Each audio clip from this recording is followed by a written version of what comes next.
부산은 21일 올겨울 들어 가장 추운 날씨를 기록했습니다. 당분간 영하권의 강추위가 지속될 전망입니다. 하반기 입주 물량이 쏟아지고 고금리가 이어지면서 부동산 시장이 얼어붙었습니다.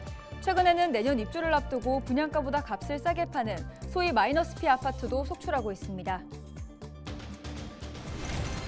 폐교된 반려초등학교에 부산 환경체험교육관이 들어섭니다. 이를 위해 부산시와 교육청, 해운대구, 국회의원 등이 업무 협약을 체결하고 본격 개관 준비에 나섭니다. 해운대 도서관 유아 어린이 영어 자료실에 야간 긴급 돌봄센터 해운대 돌봄센터가 들어섰습니다. 기장군 이지더원 1차 경로당과 좌천 여의 경로당을 활용한 569 돌봄센터도 잇따라 문을 열었습니다.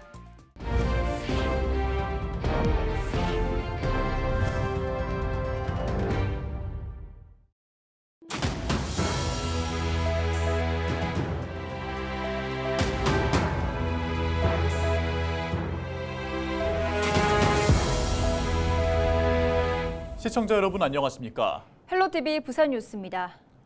부산은 21일 올겨울 들어 가장 추운 날씨를 기록했습니다. 영하권의 아침 기온은 당분간 이어지고 낮 기온 역시 영상으로 오르지 않는 강추위가 당분간 이어질 것으로 보입니다. 앞으로 기상 전망을 김한식 기자가 보도합니다.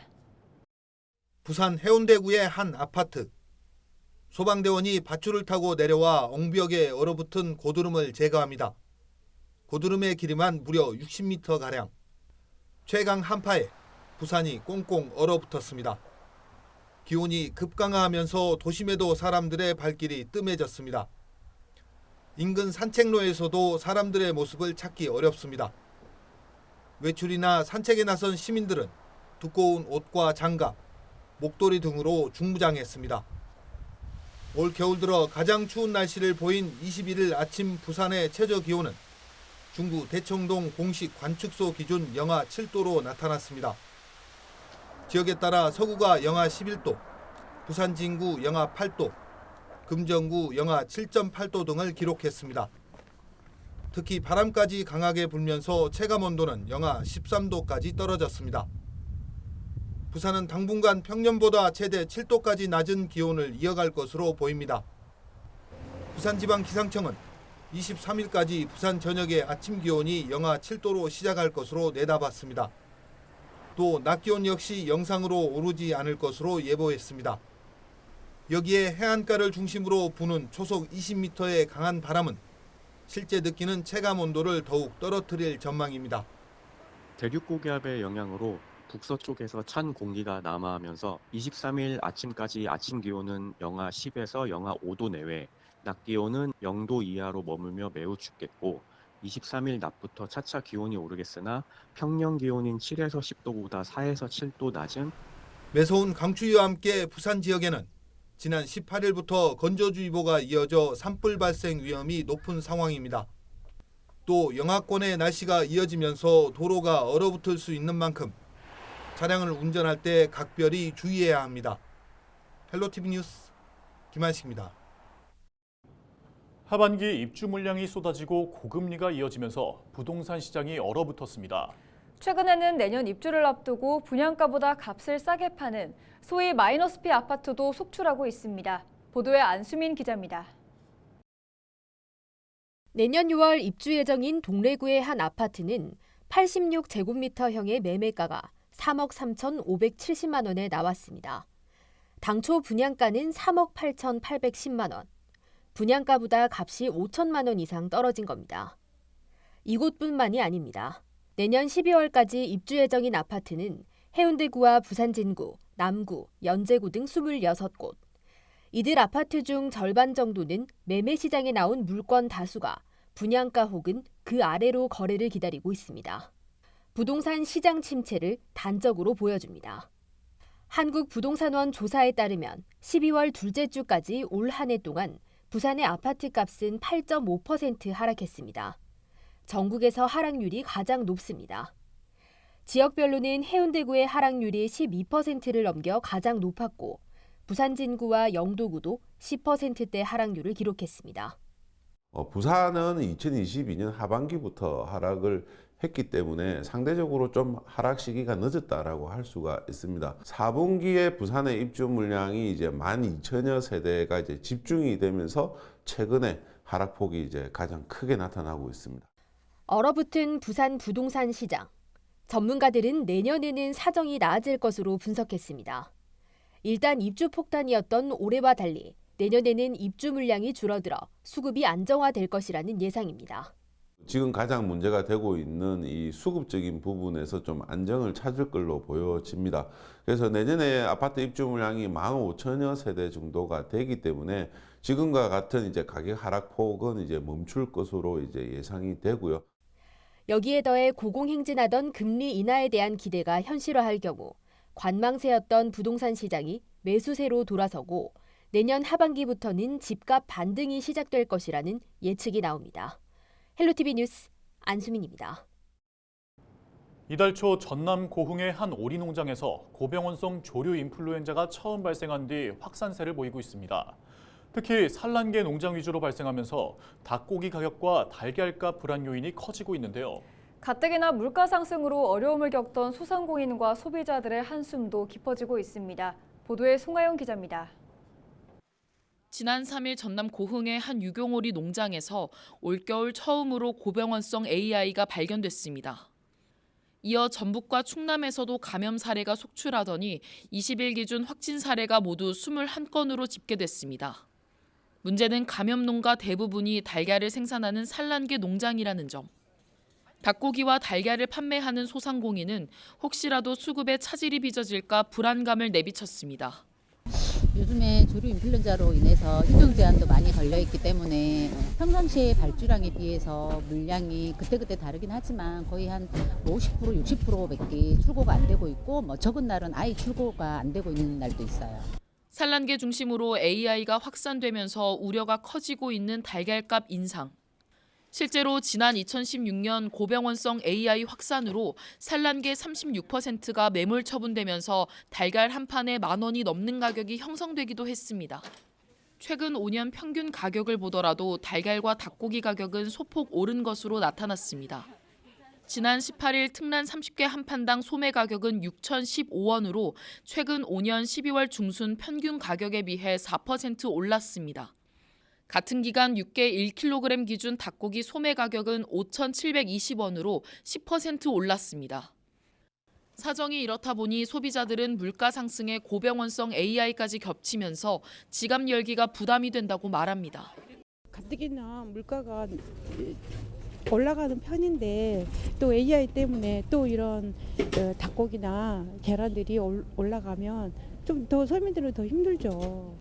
현재까지 매물 처분된 가금류는 260만 마리. 이 가운데 산란계는 170만 마리가 넘습니다. 정부는 가금류 공급에 차질이 우려되는 만큼 수급 안정 대책을 내놨습니다. 내년 1월부터 신선란 67톤을 수입하고 낮은 관세를 부과해 닭고기 3만 톤을 도입할 방침입니다. 계란 가공품 할당 관세를 통해서 이제 선제적으로 좀 공급을 좀 확대해 나갈 계획이고요. 닭고기는 1월 중에 이제 유경 종란 수입을 통해서 공급을 확대하고 지난 2016년 달걀 파동을 불러온 고병원성 AI. 서민들은 가뜩이나 고물가 시대에 달걀과 닭고기 가격이 또다시 상승하는 건 아닐까 걱정 어린 시선으로 바라보고 있습니다. 헬로티비 뉴스 송하영입니다. 다음에 포털뉴스 검색 제한 조치를 두고 비판의 목소리가 커지고 있습니다. 제휴사가 아닌 언론사 뉴스는 포털에서 노출조차 되지 않다 보니 지역 언론은 존폐 위기까지 느끼고 있습니다. 국회에서도 이 문제를 두고 토론회가 열렸는데 어떤 이야기가 오갔는지 이세진 기자가 정리했습니다. 포털에서 잘 안 보이던 지역 언론이 이제는 검색하면 아예 보이지 않게 돼버린 현실이 되었습니다. 다음이 포털뉴스 검색 대상을 제휴사로 한정하면서 큰 파장을 불러왔습니다. 지역 언론은 아예 고사 위기라는 말까지 나옵니다. 다음 포털에서는 기사 유통 자체가 불가능해졌습니다. 그래서 문제는 다음도 타격이 크지만 만약 네이버가 그 뒤를 잇는다면 어떻게 될까? 그때는 아마 패닉에 가까운 혼란이 지역 언론의 현장에 발생할 때 자명합니다. 시민단체도 문제의식에 공감했습니다. 지역민 알 권리를 위해 정부 차원의 규제가 필요하다는 지적도 나왔습니다. 사기업의 행포에 시민들의 알 권리가 침해받은 것이거든요. 사기업이 이런 행포를 부리면 이런 독점적 행위에 대해서는 당연히 규제가 뒤따라야 되는 거 아니겠습니까? 다만 규제를 두고는 부작용을 우려하는 시선도 공존했습니다. 차라리 검색 제휴를 없애거나 제휴사 운영 방식을 탄력적으로 해야 한다는 제언도 있었습니다. 검색 제휴를 지금처럼 이렇게 비공식 시장이 되고 한다고 그러면 차라리 폐지하는 게 낫다. 그리고 그 카카오 같은 경우는 검색 제휴에 국한하지 말고 기본 값을 갖다가 알고리즘을 통한 노출을 해주는 게 맞다고 보는데요. CP의 문제도 지금 2년이나 3년 내에 기간 계약제로 바꿔야 되지 않나 싶습니다. 이번 논의 자리를 마련한 인천 지역 정치권은 향후 정치권 차원에서도 개선 방향을 찾겠다고 덧붙였습니다. 장기적으로는 포털을 너무 의존해서 뉴스가 전파되고 있는 구조 자체를 개선할 수 있는 보다 획기적이고 시대의 흐름에 맞는 유통구조를 만들어내야 되지 않을까, 이런 것도 같이 고민하고요. 또 한편으로는 풀뿌리 민주주의를 흔드는 부분이 어떤 정치적인 영향력에 의해서 발생할 여지가 있다면 그런 것들은 반드시 정치권에서 개선해. 다음에서 촉발된 이번 조치가 포털 전체로 확대될 경우 더 큰 피해를 볼 수밖에 없다는 게 지역 언론들 사이의 중론. 지역민 목소리를 대변해온 지역 언론의 존폐 문제가 담긴 만큼 이제라도 연대 목소리를 내야 한다는 지적입니다. 헬로티비 뉴스 이세진입니다. 폐교된 반여초등학교에 부산 환경체험교육관이 들어섭니다. 21일 부산시와 부산시 교육청, 김미애 국회의원과 해운대구는 부산 환경체험교육관 조성과 기후 환경교육 활성화를 위한 업무 협약을 체결했습니다. 이번 업무 협약은 부산 환경체험교육관 조성과 이를 중심으로 기후 환경교육 활성화 등에 서로 협력하기 위해 마련됐습니다. 부산 환경체험교육관은 2025년 개관할 예정으로 앞으로 학교와 지역사회와 연계한 부산 지역 기후 환경교육의 거점 시설 역할을 하게 됩니다. 해운대 도서관과 기장군 경로당에 야간 시간대 아이들을 돌봐주는 돌봄센터가 개관했습니다.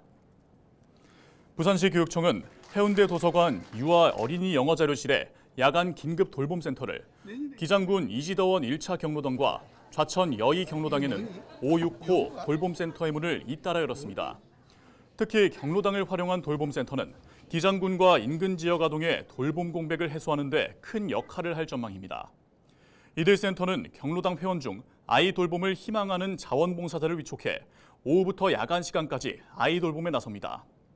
부산시 교육청은 부산시와 협력해 마을회관과 지역아동센터 등 지역사회의 다양한 인적, 물적 자원을 활용해 긴급 돌봄센터를 확대 운영할 계획입니다. 부산시가 화재 취약시설인 GX칼텍스 부산물류센터에서 겨울철 대형 화재 대응을 위한 민관 합동 소방훈련과 화재 안전관리 실태를 점검했습니다. 이날 현장 방문은 겨울철 화재 발생 시 대형 화재 우려가 큰 다중 밀집 시설에 대한 화재 안전관리 실태와 관계 기관별 재난 대응 체계를 점검하기 위한 것입니다. 소방훈련은 5개 저장 탱크 배관 보수 작업 중 유증기 폭발로 인한 화재 발생 상황을 가정해 소방대 긴급구조 활동과 긴급구조 통제단 가동 등 실제 상황을 전제로 진행됐습니다. 부산대학교 창업지원단이 동남권 창업협력대학과 투자기관, 유관기관 등 총 21곳이 참여하는 동남권 창업협의체 업무협약식을 열었습니다.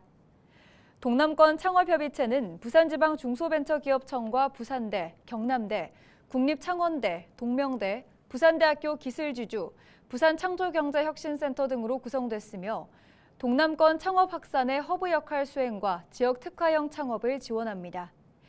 협의체는 동남권발 글로벌 유니콘 기업 창출의 전초기지 구축을 목표로 지역 내 우수 창업자를 발굴하는 등 동남권 창업 생태계 구축의 중추 역할을 할 전망입니다. 울버햄튼 원더러스 FC 소속인 황희찬 축구 선수의 스승 이창원 감독이 동명대 축구부의 지휘봉을 잡았습니다. 동명대는 한국대학축구연맹 회장과 부산 아이파크 대표 등이 참석한 가운데 축구부 창단식을 가졌습니다.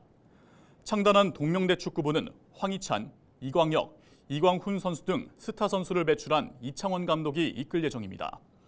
동명대는 2024학년도 축구학과를 신설하고 스포츠 명문으로 도약할 계획입니다. 이어서 날씨 전해드립니다.